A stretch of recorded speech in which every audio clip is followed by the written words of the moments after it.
A warm welcome to the world today. I'm Amarachi Ubani. Here's what's coming up within the half hour. We're learning more from the shooting that took place in Bondi Beach, Australia. Two gunmen were father and son. Father died at the scene of the shooting. And in the United States, manhunt resumes for the gunmen in a deadly shooting at Brown University. Plus, ECOWAS leaders take a stand on ending the spate of coups in the sub-region. Let's begin the world today. And we're learning more now from the shooting in Australia's Bondi Beach on Sunday. The shooters were father and son. They've been named as 50-year-old Sajid Akram and his son Naveed, who's 24 years old. Police confirm Sajid died at the scene, but Naveed remains in critical condition in hospital. The shooting targeted Jewish people attending a Hanukkah event. The victims include a 10-year-old girl, a British-born rabbi, a retired police officer, and a Holocaust survivor. 43-year-old Ahmed Al-Ahmed, a bystander, ran at one of the gunmen and seized his weapon before forcing his retreat. In the UK, Prime Minister's office says Jewish people in the country are living in fear, and the government has resolved to stand with Jews in Britain.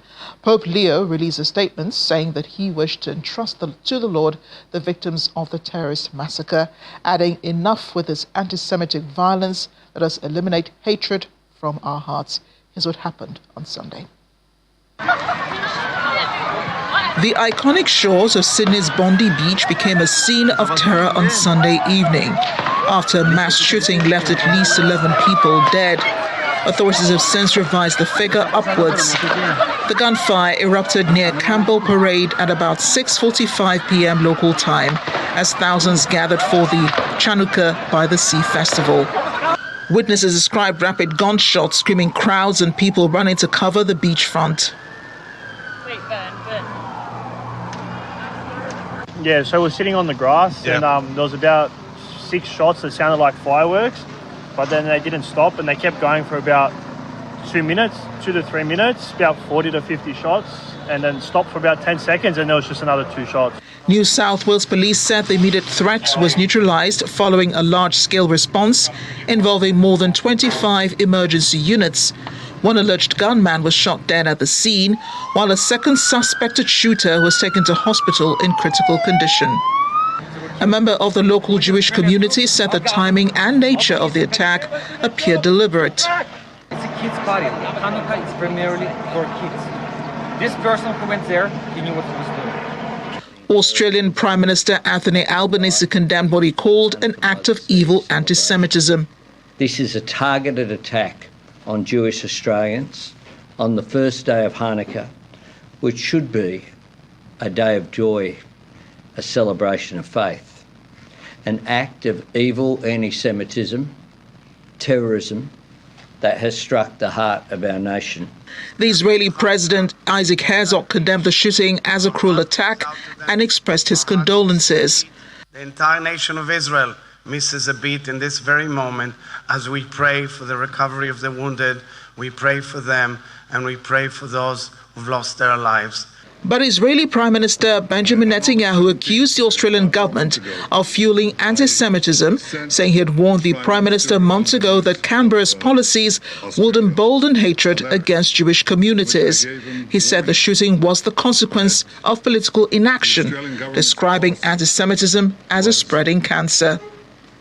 In the meantime, the incident in Australia has heightened awareness in Berlin, where authorities have tightened security measures ahead of a Hanukkah candle lighting ceremony. In the UK, the Jewish community gathered at Islington Park on Sunday to celebrate Hanukkah and mourn the victims of the Bondi Beach shooting in Sydney, Australia. People took part in festive activities, attended performances, and listened to speeches by officials. The rabbi expressed hope that the ceremonial lighting of the candelabrum would help create a better world, believing that it would increase in kindness and make the world a better place. Jewish people throughout the whole world celebrate today as a Jewish festival. People celebrate in their homes where they light the candelabra, and lots of communities as well will do a big public event like we've got over here. There's music, there's dancing, We had latkes and donuts, the traditional Hanukkah food, and what is a better time than here in Islington to celebrate. Obviously, the attack this morning here in London, when we all woke up and heard that horrible news, is something absolutely horrific. There were families, children, adults coming to celebrate Hanukkah, exactly like we have over here in Islington, and that they were attacked is something so horrible, beyond words. We light Hanukkah specifically when it gets dark. And there's a deeper message behind that whilst there might be dark indeed out there in the world, but we believe that you can light up the darkness. And every single one of us have that ability to go and increase in light and increase in kindness and make society and make the world a better place. In the meantime, the Israeli Knesset was lit up in red, blue and white, representing the Australian flag, to show solidarity after the shooting at the Hanukkah event in Australia. Knesset Speaker Amir Ohana said the victim's pain is his pain. On Sunday, Israeli Prime Minister Benjamin Netanyahu accused the Australian government, the Australian Prime Minister, of fueling anti-Semitism, saying he had warned Mr. Anthony Albanese months ago that Canberra's policies would embolden hatred against Jewish communities. Mr. Albanese is yet to respond to Mr. Netanyahu. Let's come down to Africa now. President Bola Tinubu has emphasized the need for a united front and collective action to address the challenges confronting the West African region, such as terrorism, violent extremism and unconstitutional changes of government. This was all part of his welcome address delivered by Vice President Kashim Shettima, who represented President Tinubu at the 68th Ordinary Session of the ECOWAS Heads of State and Government taking place at the State House Conference Center in Abuja. The president said no single nation can achieve stability alone, even as he assured the gathering that Nigeria stands committed to collective action in defense of the region's collective future. In his opening address, the chairman of the Economic Community of West African States and president of Sierra Leone, Julius Bio, also added his voice to the call for collective action, including the need for integrated intelligence systems and coordinated border operations. He condemned the unconstitutional change of government in Guinea-Bissau and the attempt in the Republic of Benin, commended the rapid mobilization of ECOWAS troops, with Nigeria taking the lead to safeguard constitutional order. He emphasized the need for legitimate leadership and accountable governance as crucial for regional stability, in a bid to make mobility, opportunity and inclusive accessible to all in the region. He announced that from beginning of January of next year, the community will implement a landmark measure to reduce the cost of air travel across West Africa. Under this agreement, member states will abolish air transport taxes and reduce passenger and security charges by 25%. In the meantime, the Senior Special Assistant on Foreign Affairs to President Bola Tinubu, Ademola Oshodi, has highlighted the need for ECOWAS leaders to resolve the challenges confronting the region as they consider the future of the community. Speaking on the sidelines of the 68th Ordinary Session of the ECOWAS Authority of Heads of State and Governments, which took place in Abuja, the presidential aide encouraged them to address the underlying factors leading to the recent spate of unconstitutional changes of government in the region. What's your takeaway from the discussion on this question? Well, it's been a big distraction from other major issues that ECOWAS has been focused on, which is trade liberalization, free movement of people and goods, and also, of course, ensuring that there's a unified position on the African trade, AFTCA trade in Africa. So this security challenge has been a big distraction on ECOWAS' future-looking goals, especially in trade. But it's also realized the fact that we first have to fix our home first before we can think about the future. We have to fix today.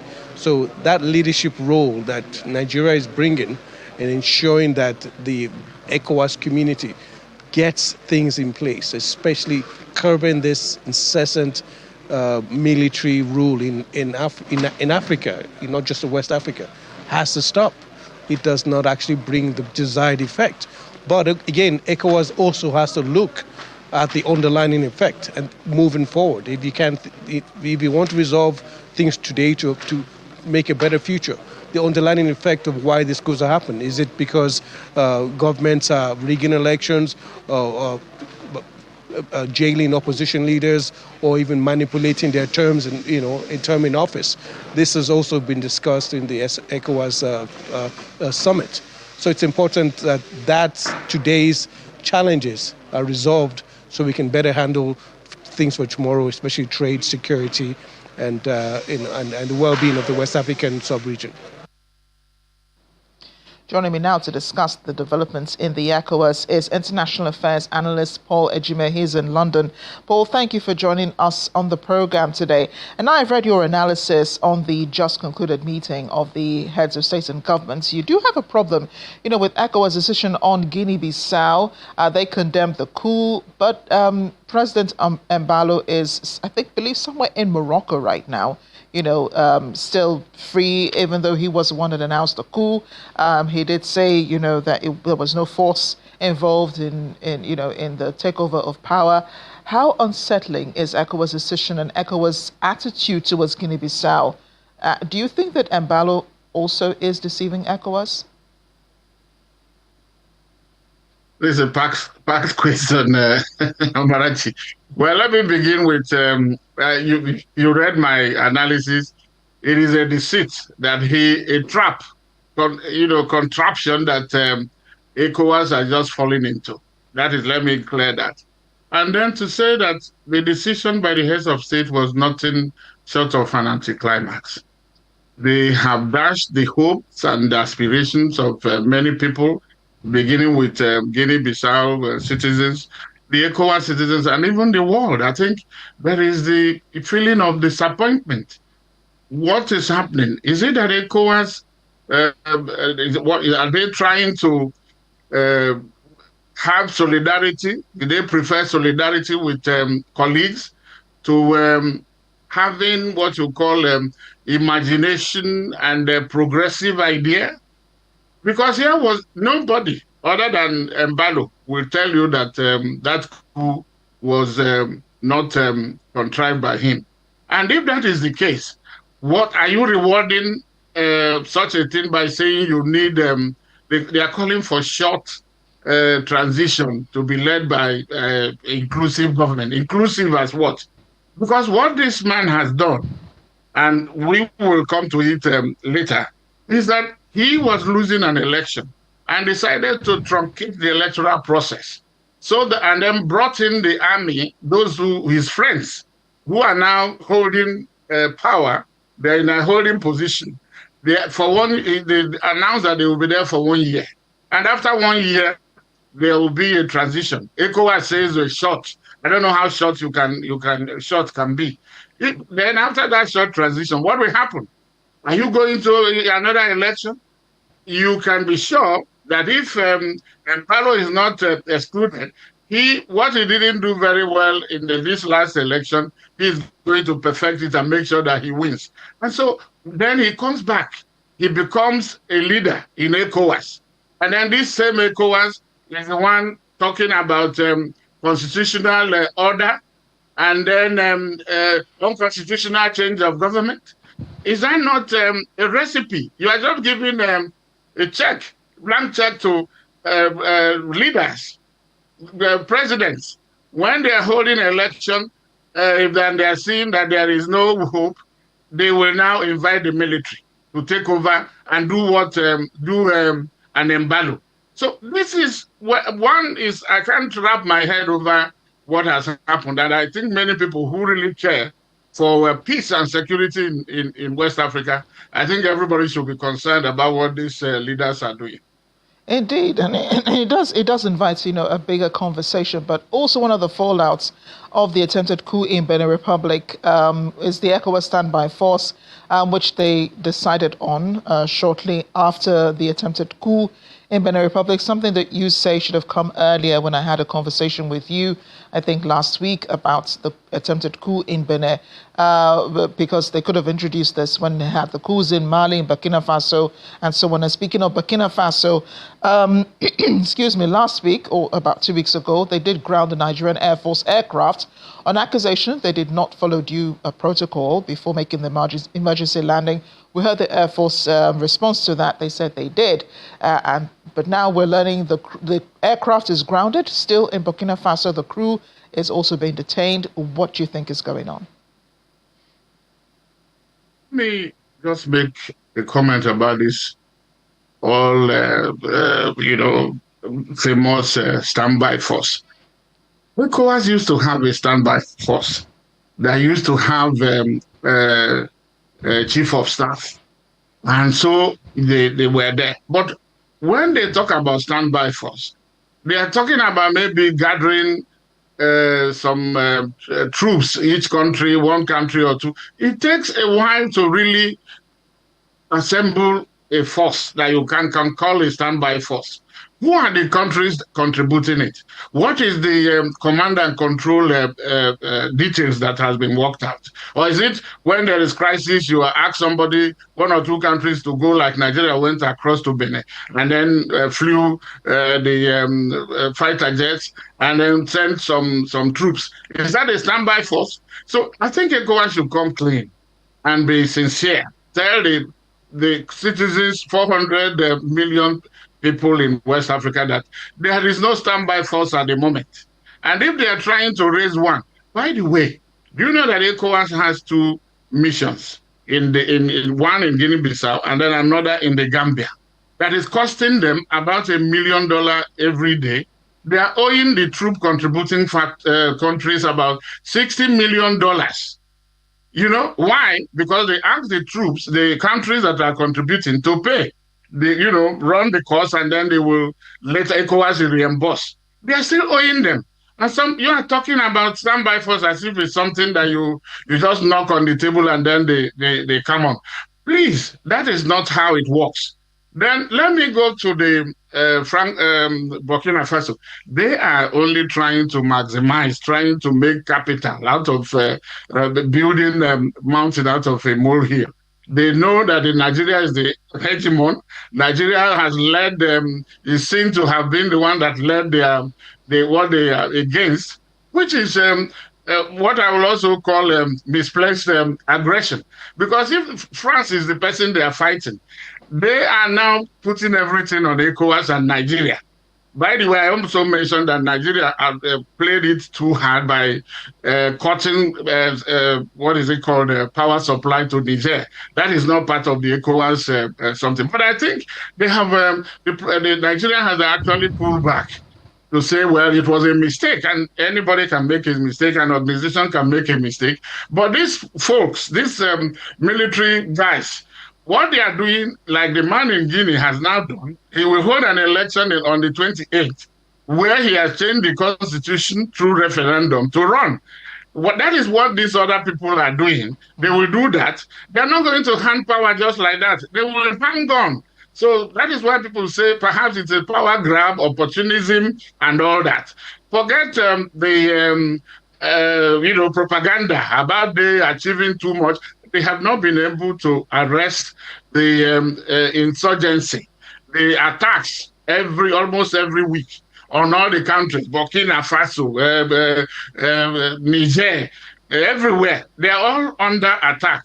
Mali actually is not enjoying fuel supply because the jihadists have cut off their supply line. So the issue of the the Cali 130 is that nobody can tell what exactly happened, but everybody has given their own version. But the truth is that they didn't go there to fight. They didn't go there with malice. Perhaps they strayed. It was technical fault. Let's take it.